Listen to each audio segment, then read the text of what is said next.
Recently, I walked into a sprint review meeting with a software development team that was in the middle of integrating AI into one of their company's core product offerings. Now, it seemed to me, as I observed their leader, that he was holding on by a bare thread and that he thought there was a real trade-off. Either race through rapid change and come out the other side with a new product, or have a healthy team. Now, they were mid-project and they were deep in it. You could feel it in the room, the tension, the fatigue, the sense that they were barely holding it together. As they went around the room and shared their updates, everybody was rushed, nobody made eye contact, and people looked, well, nothing short of defeated. And yet, from a methodology standpoint, they were checking all the boxes. 2-week sprints, daily stand-ups. The agile process was humming along, and from the outside, it looked like they were doing everything right. But on the inside, the wheels were coming off the bus. The innovation felt chaotic, the pace was relentless, and burnout, well, it was just around the corner. Now, this wasn't a failure of methodology or talent or effort. This was a failure of structure. In this episode, we're going to unpack what was happening beneath the surface with that team and how a small change, a tweak, if you will, made the shift, made the difference that they needed as they approached their work. And this shift, this tweak, brought focus, calm, and even a little bit of excitement back into the work. Now, if you're a leader and you're trying to drive innovation without breaking the backs of the people who work for you, this one's for you. And I don't care if you're leading from the side or leading from the top of the org chart. You don't have to choose between innovation and stability, innovation and a healthy team. Now, in UX design, there is a concept called chunking. It means breaking down large or complex ideas into smaller, more manageable pieces. Now, this aligns with how the human brain processes information and remembers things. So it's a beautiful way to organize work.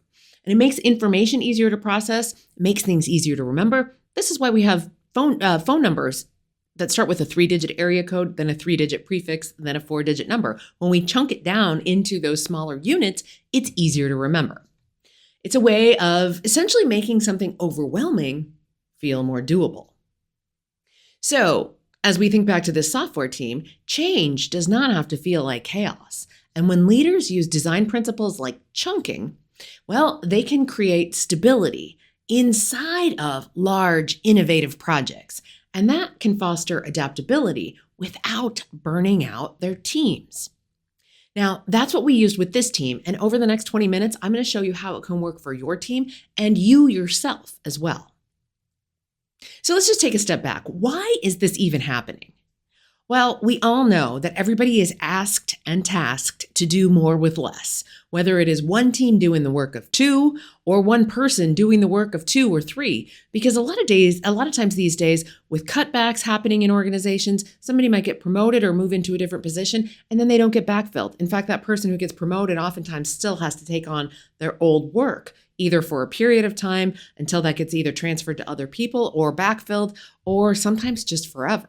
So today's teams and individuals are asked to build more, do more, work harder, work faster, and innovate continuously, especially with tools like AI, because either the AI tool needs to get integrated into the product, as it was the case with this software team, or we're just expected to do more using AI and be able to work faster. Now, the tools and methodologies like Agile in this particular case promise adaptability, and they promise to be able to be flexible in the face of change.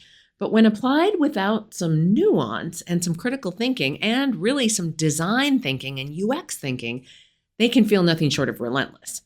So most teams who are failing or are struggling are not doing so out of resistance to using the methodologies or because of the methodologies themselves. They are drowning in unstructured and poorly paced change. Now, we can't necessarily predict change. We can't control change. But what we can do is, well, we can use UX thinking in the face of change to help make our work more understandable, and in this case, to chunk things down. So let me tell you the full story of what was going on with this particular team when I walked into that very first meeting with them.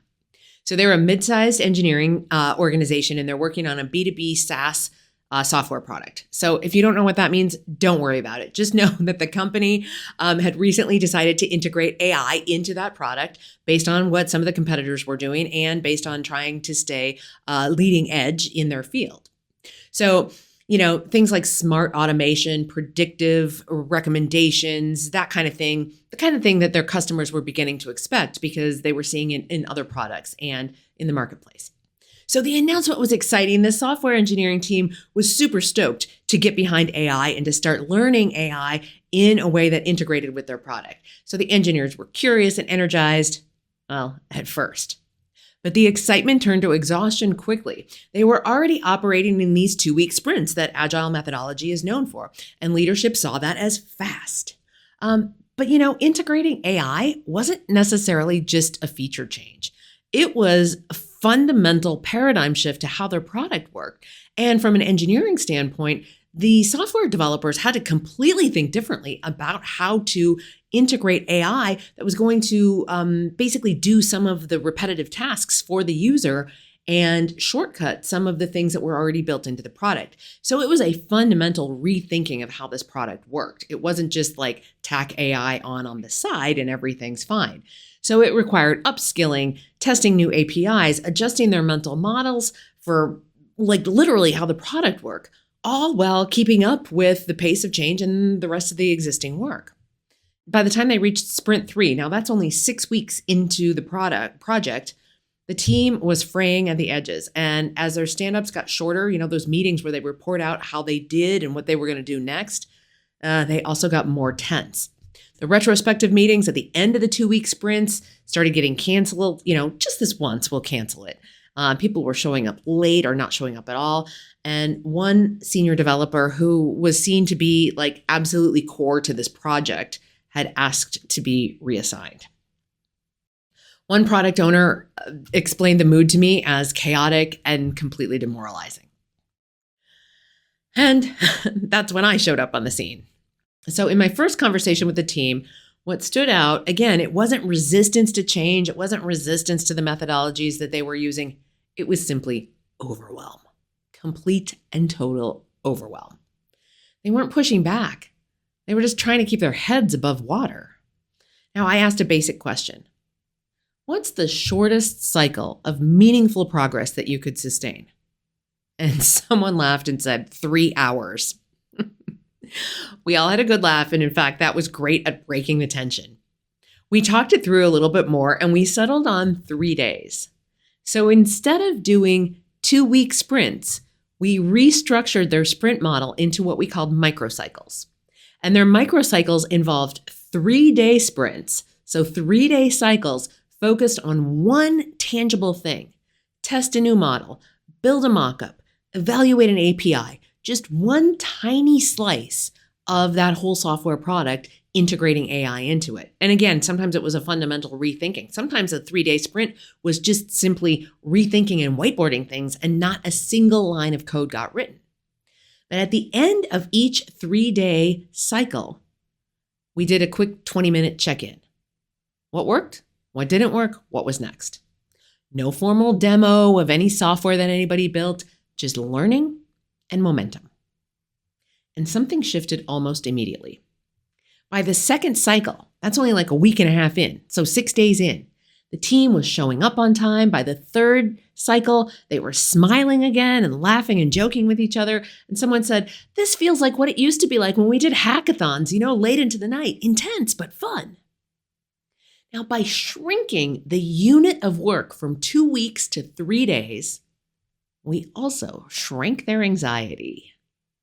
We made space for progress and for processing. We made space for new understanding and new mental models. We made space for the fundamental changes that were happening to this product. And the innovation didn't slow down. It sped up and it got smarter. And most importantly, people started to feel like humans again, not sprint machines. Now, let's tease apart what we did. Now, on a fundamental level, to take something from 2 weeks, that would be a 10-day, if we're looking at a 5-day work week, a 10-day sprint, and we chopped that basically into a 3-day sprint. Now, when we look at that and then apply this idea of chunking to it so we can really understand what we did and why we did it, we need to dive into what chunking is a little bit more, because I want you to really deeply understand this concept. So chunking originally comes to us from cognitive psychology and from user experience design. And it is the idea that we group content or steps in ways that reduce cognitive load for the user and improve processing. So again, I used the example of phone numbers before. That's the classic example of chunking a 10-digit number down into 3 and 4-digit chunks. If I asked you to memorize a 10-digit number, it would be much more challenging than if I gave you a phone number that was already pre-chunked. Again, from a user experience design process, this doesn't just happen with phone numbers and simple pieces of information.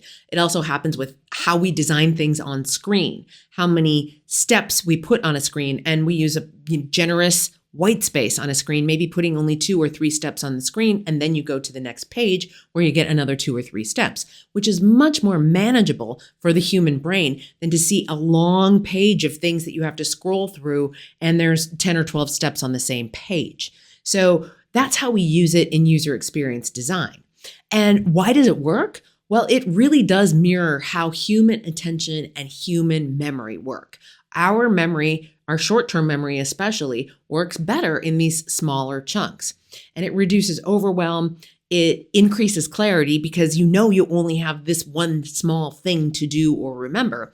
And it builds confidence because people can complete those smaller units much more easily than they could complete a much larger thing. So if I asked you to memorize a 3-digit number, you'd be able to do that no problem compared to if I asked you to memorize a 10-digit number. The same thing is seen with asking people to remember 5 words for 30 seconds. People can remember 5 words for 30 seconds at a much more overwhelming rate than asking them to remember 10 words, like twice as many words, at half the amount of time. So 10 words for 15 seconds, people will fail much more often than being asked to remember 5 words for 30 seconds. Again, classic example of how the brain works with chunking. Now, let's apply this to your leadership, whether you're leading a technical team, leading from the side, or leading a non-technical team. What you want to do is don't just break up the project, but break up the change. Because again, change is coming at us so fast. It's coming at us faster than we can really handle. So it's not just breaking up a project into lots of small steps. It is fundamentally shifting how we conceive of and think of the change that's coming at us. So absolutely shrink your timelines and shorten the loops, just like we did with that group, taking a 10-day sprint, rather a 2-week sprint, 10 work days, and shrinking that down to 3 days. And you also have to make some space in there for emotional and mental recovery, because a 3-day sprint is perhaps even more taxing than a 2-week sprint. Because a 3-day sprint, oh man, that feels doable. Just like the software engineer who joked that, they could manage a 3-hour sprint. But if you were doing a 3-hour sprint or a hackathon, which they also referred to, that's a very short period of time and you push really hard. So when you change the sprint interval from 2 weeks to 3 days, people are intuitively just going to push themselves harder because they know it's only 3 days. Just like think about the sport of running. The pace at which you could run 400 meters versus the pace at which you're going to run a marathon are 2 very, very different paces. And again, that's where we get the concept of sprinting in agile methodology, is you can sprint faster than you can marathon. So this was even, taking that to more of a micro sprint level. So people are going to push themselves harder, even if you don't tell them to. And this is a little, I don't mean for you to use this from an undermined, sneaky way, but people will push themselves harder than they would in a longer interval. Now, think about all the different applications in which you can use that as a leader, whether that is shrinking the time. Maybe you're not necessarily shrinking the time, but you're shrinking the list of things for people to do. Because whether it's somebody looking at their job description or somebody looking at their actual to-do list, sometimes the tasks seem a mile long. So if you're a manager and you're struggling with somebody who's feeling overwhelmed and close to burned out, just ask them okay, let's look at your whole project list. Let's look at your whole to-do list, and let's maybe just pick 3 things. And over the course of one workday, just work on those 3 things. And if 3 is too many, break that down to 1 or 2. Because if we can get some momentum going with these shorter time intervals and shorter to-do lists, it's going to breed confidence. And that confidence is going to help our enthusiasm and help us mitigate against burnout. So shrink things and chunk things however it most meaningfully makes sense for you and your teams. Now, again, what changed for this particular team is we shifted from 2-week sprints to those 3-day mini cycles. And in every 3-day block, they had one clear goal or one clear experiment. And then they did a quick retrospective meeting at the end to talk about what worked and what didn't work. So 15, 20 minutes, short. Now, we also built in a little bit of wiggle room, slack, if you will, to have for documentation because they needed to document what worked and what didn't. So they weren't repeating experiments that failed, or if they had failed, that they could, with that documentation, learn from that failure and, as we like to say, fail forward. They could also just regroup and celebrate a little bit when they had a good breakthrough. Now, again, their metrics didn't drop. In fact, their decision quality, the quality of the product, everything improved. And the burnout indicators went down. People were just also a lot more joyful and happy to be at work.